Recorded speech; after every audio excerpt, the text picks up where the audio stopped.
Good morning बच्चों, सुप्रभात। कैसे हैं आप लोग? आशा करती हूँ आप सब बहुत ही अच्छे होंगे। बच्चों, आज का यह वीडियो कक्षा 6 के पाठ 7 का पार्ट 2 है।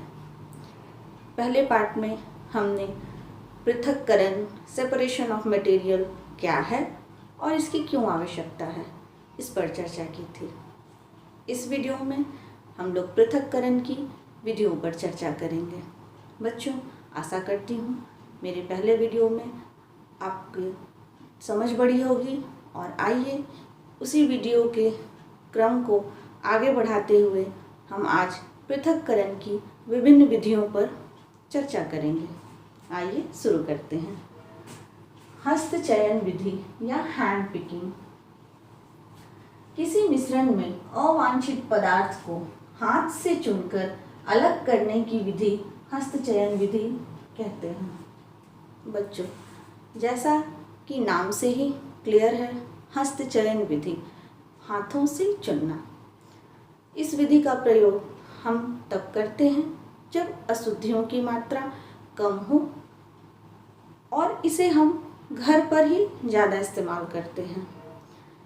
इस प्रोसेस में, इस प्रक्रिया में समय की बर्बादी होती है, काफ़ी समय लगता है और ये तभी संभव है जब अशुद्धियों की मात्रा बहुत कम हो।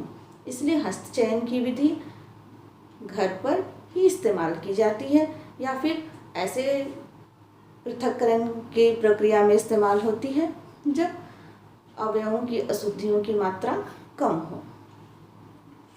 दूसरी विधि है थ्रेशिंग विधि। बच्चों, थ्रेशिंग इंग्लिश वर्ड है। हिंदी में हम इसे दौनी करना कहते हैं। दौनी करना हमारी बोलचाल की भाषा में है। बच्चों, जब फसल कटती है, खेतों से जब फसल कटकर खलिहान में आते हैं तो अन्न कण डंडियों पर लगे होते हैं। पहले उन डंडियों को सुखाया जाता है और उसे पीट कर अलग किया जाता है। अन्न कणों को डंडियों से पीट कर अलग करने की प्रक्रिया को ही हम दौनी करना कहते हैं, जो आमतौर पर हमारे बोलचाल की भाषा है, दौनी करना। लेकिन यह दौनी करना काफ़ी समय लगता है। इसमें हाथ से पीट कर, अगर अनाज बहुत ज़्यादा मात्रा में हो तो हाथ से पीट कर अलग करने में काफ़ी समय लगता है और बहुत ज़्यादा मात्रा में जब अनाज हो तो ये करना थोड़ा मुश्किल है। इसलिए जब हम अन्न कणों को डंडियों से मशीन द्वारा अलग करते हैं तो उसे हम थ्रेशिंग कहते हैं। डंडियों से अन्न कणों या अनाज के कणों को अलग करने के प्रक्रम को थ्रेशिंग कहते हैं।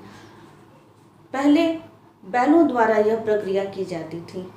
बैलों को अनाज के कण, सूखे हुए फसल के जो हमारे डंडी होते थे, उन पर बैलों को चलाकर अन्न के कणों को अलग किया जाता था।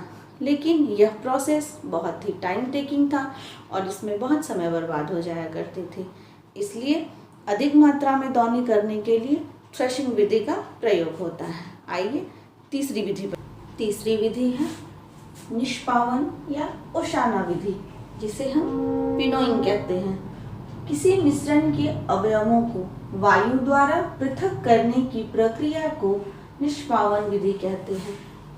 बच्चों, वायु किसी भी भारी चीज को नहीं उड़ा पाती है और हल्की चीज वायु के झोंके में उड़ जाया करती है। इसी प्रक्रिया का प्रयोग किसान खलिहान में डंडियों से अन्न कणों को अलग करने के लिए करते हैं।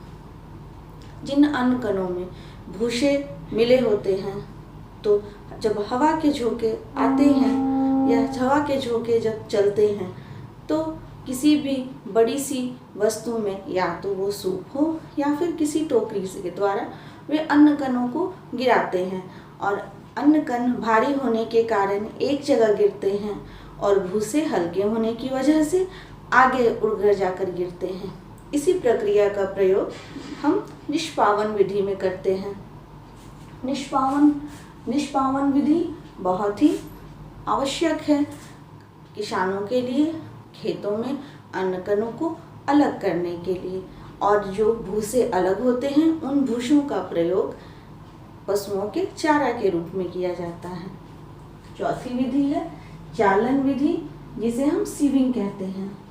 विभिन्न अमाप वाले ठोस अवयवों को चलनी द्वारा अलग करने की विधि ही चालन कहलाती है। बच्चों, घर में आपने चलनी देखी होगी। माँ रोटी बनाने के लिए आटे को चालती है। ये तो हुआ चलनी का घर में प्रयोग।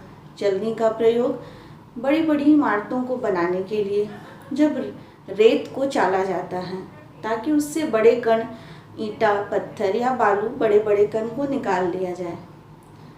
और चलनी का प्रयोग आटे की मिलों में होता है, जहाँ हम गेहूँ पिसवाने जाते हैं। उसमें भी मौजूद भूसे या फिर लकड़ियों, डंटियों या अन्य कणों को बाहर निकालने के लिए बड़ी बड़ी चलनियों का प्रयोग होता है। चालन विधि भी बहुत ही महत्वपूर्ण विधि है पृथक्करण के लिए। आइए पांचवी विधि देखते हैं। पांचवी विधि है अवसादन विधि, जिसे हम सेडिमेंटेशन कहते हैं। बर्तन के तली में पदार्थ के भारी कणों का बैठ जाना ही अवसादन कहलाता है।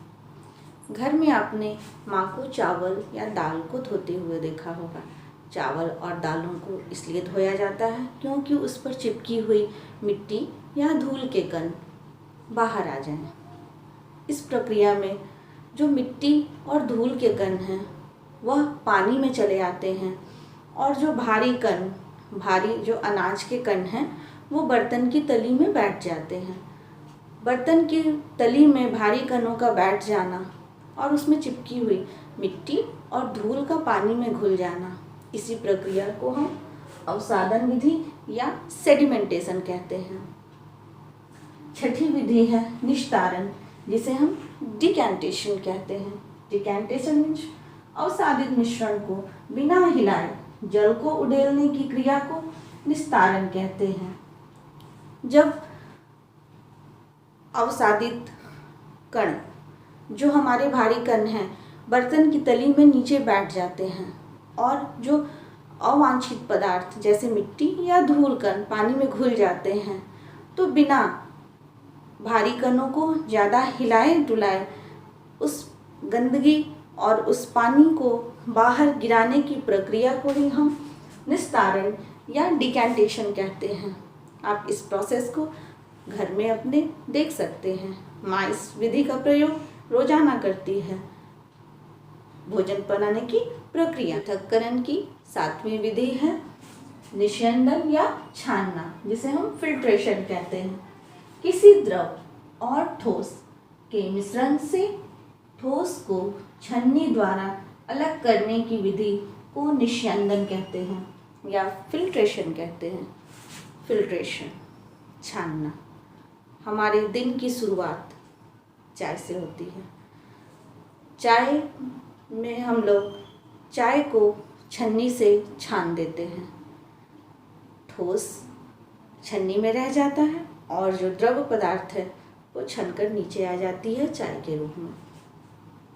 छानने का प्रयोग फलों की दुकान पर फल को बीजों से अलग करने के लिए करते हैं। फल के रस को बीज से अलग करने के लिए भी सूती कपड़े का या छन्नी का प्रयोग होता है। और मार्केट में बहुत सारे वाटर प्यूरिफायर्स और फिल्टर्स मौजूद हैं जो इसी छानने की विधि पर बेस्ड हैं। पानी को पहले छानकर ही प्रयोग में लाया जाता था। वाटर में जितने भी इम्प्यूरिफाइड मटेरियल्स हैं, जितने भी अवांछित पदार्थ हैं जो छनकर ठोस के रूप में बाहर आ सकते हैं, उसे हम छानकर अलग कर लेते थे। आइए सातवीं विधि देखते हैं। वाष्पन, वेपोराइजेशन। वाष्पन क्या है आप ये जानते हैं। वाष्पन की प्रक्रिया का अर्थ है कि जब कोई भी पदार्थ या पानी को जब हम लोग गर्म करते हैं तो वह वाष्प के रूप में उड़ जाती है और उसमें घुली हुई वस्तु तली में बैठ जाती है। इस विधि का प्रयोग, वाष्पन विधि का प्रयोग हम नमक प्राप्त करने के लिए करते हैं। आप सोचेंगे वाष्पन विधि से नमक कैसे प्राप्त होगा? बच्चों, आप जानते हैं कि हमें नमक समुद्र से प्राप्त होता है। समुद्र का जल बहुत ही खारा होता है और पीने योग्य नहीं होता है। समुद्र के जल में भारी मात्रा में लवण घुले होते हैं। इससे नमक प्राप्त करने के लिए बड़े बड़े समुद्र के किनारे बड़े बड़े गड्ढे कर दिए जाते हैं, जिसमें समुद्र का जल आकर जमा हो जाता है और सूर्य की गर्मी से वह जल वाष्प के रूप में परिवर्तित होकर लवण को नीचे छोड़ देता है। लवण नीचे रह जाता है और उसमें जो जल है वह उड़ जाता है सूर्य की गर्मी से। उस प्राप्त लवण को फिर अनेकों विधि द्वारा, पृथक्करण की बहुत सारी विधियों द्वारा शुद्ध कर हम तक पहुंचाया जाता है, जिसे हम अपने घरों में नमक के रूप में प्रयोग करते हैं। तो यह पृथक्करण की बहुत ही इम्पॉर्टेंट विधि है, जिसका प्रयोग हम समुद्र से नमक प्राप्त करने में करते हैं। आइए और एक विधि को देखते हैं, संघनन। बादलों का निर्माण संघनन द्वारा होता है। जब जल वाष्प का रूप लेकर उड़ जाता है तो वह संघनन की प्रक्रिया द्वारा ही बादलों का रूप ले लेता है। अगर आप ग्लास में बर्फ़ डालेंगे तो आप देखेंगे कि ग्लास की बाहरी सतह पर जल की कुछ बूंदें दिखाई देती हैं। वायु में भी जल उपस्थित है। जब वह वायु ग्लास के संपर्क में आती है तो संघनित होकर ग्लास के सतह पर जम जाती है। इसे ही संघनन कहते हैं। बच्चों, यह पृथक्करण की विधियों का पार्ट 2 वीडियो यहीं समाप्त होता है। आशा करती हूँ आपको यह वीडियो अच्छा लगा होगा और आपकी जानकारी बढ़ी होगी। बच्चों, पृथक्करण चैप्टर के पार्ट 3 वीडियो को ज़रूर देखिएगा, जिससे यह चैप्टर कंप्लीट होगा और आपकी जानकारी बढ़ेगी। आशा करती हूँ आपको यह वीडियो अच्छा लगा होगा।